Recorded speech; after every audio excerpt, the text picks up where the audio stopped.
Assalamualaikum warahmatullahi wabarakatuh. Yang saya hormati Bapak Catur, selaku dosen dari mata kuliah Bisnis Intelijen. Perkenalkan, saya Adi Bagus Nugroho, salah satu mahasiswa Bapak. Izin mempresentasikan hasil pengerjaan yang diperuntukkan untuk ujian akhir semester genap tahun ajaran 2025-2026.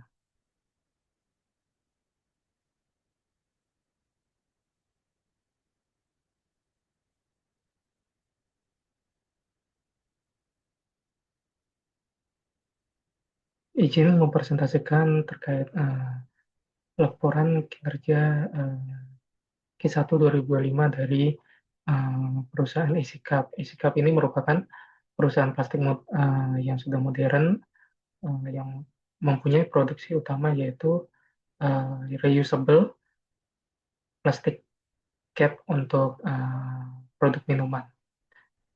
Laporan kinerja yang ingin saya visualisasikan atau presentasikan kurang lebih mencakup informasi terkait kinerja pada periode tertentu, kemudian ruangan lingkupnya ada periode yang periode kinerja yang dipresentasikan, kemudian ada saluran berupa platform digital, e-commerce, dan juga interaksi konsumen secara langsung, dan juga yang ketiga terkait fokus dari uh, isikap dalam tren produksi, pertumbuhan pasar, dan juga transformasi digital. Ini merupakan visualisasi informasi yang ingin disampaikan terkait kinerja produk cup minuman, yaitu memvisualisasikan berapa pertumbuhan permintaan ataupun peningkatan volume produksi dari isi cup ini. Kemudian ada juga informasi terkait pendapatan dan juga pertumbuhan pendapatan pada periode yang sama di tahun lalu, dan juga ada kontribusi khusus untuk platform digital. Karena fokus utama dari perusahaan ini adalah perkembangan pemasaran maupun penjualan melalui platform digital. Kemudian ada juga informasi terkait segmen pelanggan yang dibagi dari beberapa karakteristik dari contohnya bisnis to bisnis, bisnis to customer, dan juga melalui e-commerce. Kemudian selain produksi dan juga kinerja penjualan, ada juga kinerja efektivitas layanan pengiriman. Ini merangkum indikator kinerja utama berupa layanan moda yang disediakan oleh Isikap dalam mengirimkan produk-produknya. Adapun beberapa indikator yang ingin disampaikan terkait ketepatan waktu, kemudian rating atau kepuasan pelanggan, dan juga jumlah pengiriman, berapa kali pengiriman selama periode tertentu.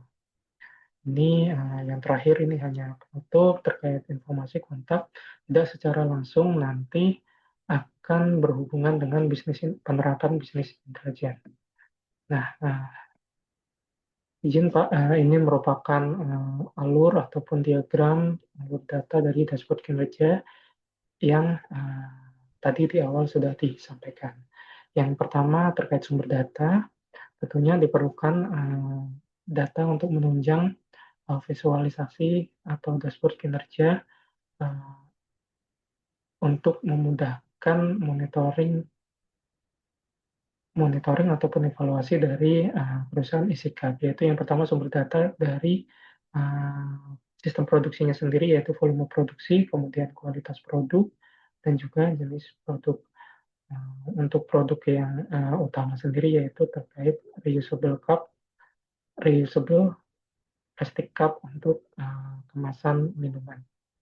Kemudian sistem penjualannya itu ada berapa jumlah penjualan, kemudian pendapatan, dan juga saluran distribusi. Tadi ada tiga ya, ada B2B, di bisnis to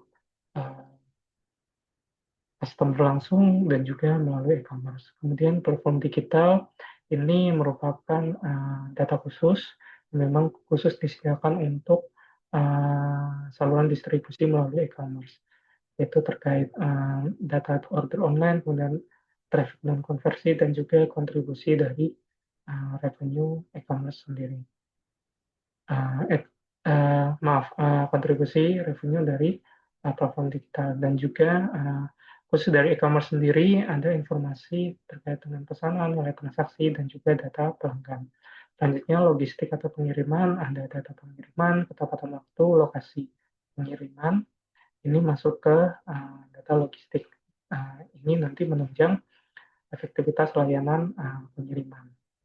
Kemudian interaksi konsumen, ada juga review dan rating yang dihimpun dari e-commerce. Kemudian ada juga review dan rating dari B2B dan B2C. Kemudian ada keluhan dan juga mengelola feedback. Jadi ketika ada keluhan masuk melalui server yang tersedia di kontak tadi, kemudian di feedback oleh isikap, nah data inilah yang menjadi input dari interaksi konsumen. Dari sumber-sumber data tersebut, kemudian diingesti dan integrasikan data.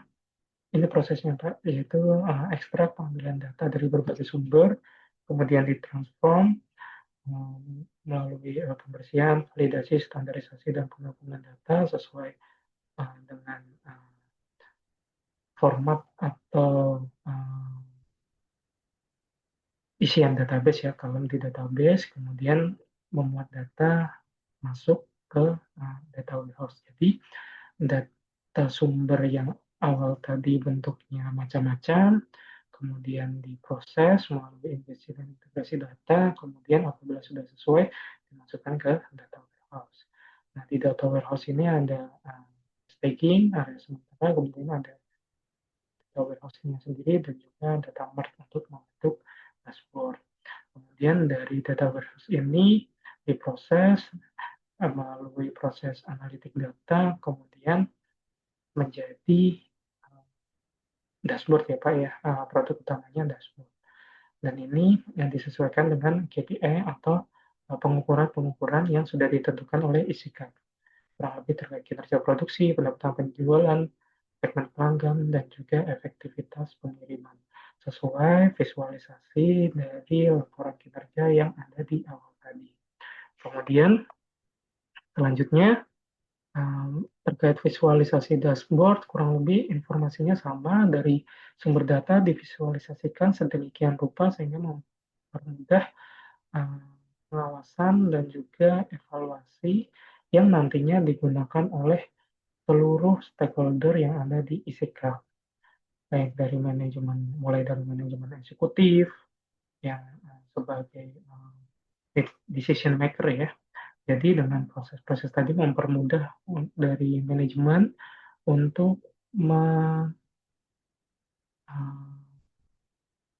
mempertimbangkan data-data kinerja untuk evaluasi dan menentukan keputusan di kemudian hari.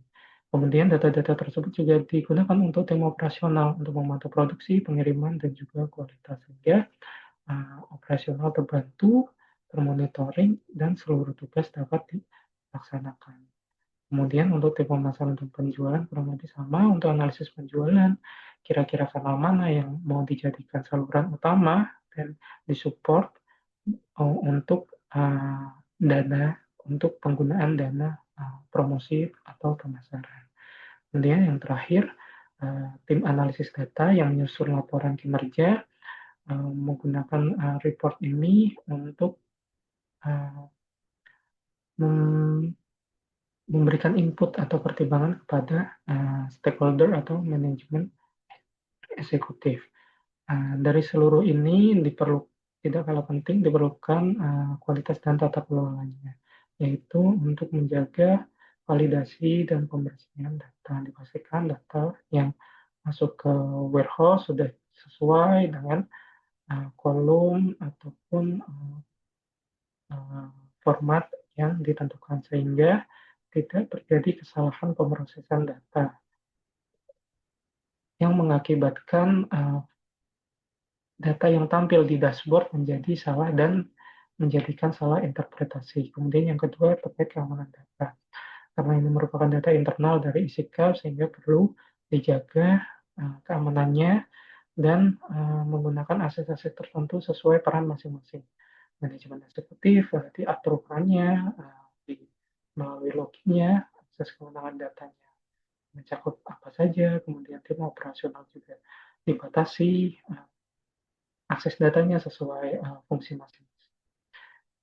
Ini juga tadi sudah dijelaskan terkait standarisasi dan metadata agar seluruh data dapat terproses dengan baik. Kemudian yang terakhir terkait monitoring dan audit. Ini perlu dilakukan secara rutin, memastikan data yang masuk tetap terjaga sampai visualisasi agar tidak terjadi garbage in, garbage out. Karena apabila sampah dari awal sudah masuk, hasilnya pun akan menjadi sampah. Itu tadi kurang lebih alur data dari dashboard kinerja perusahaan Isikap. Ini merupakan visualisasi untuk memudahkan penjelasan saya terkait penerapan bisnis intelijen di perusahaan plastik ya.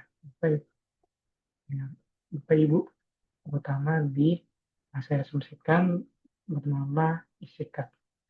Sekian dari saya. Wassalamualaikum warahmatullahi wabarakatuh.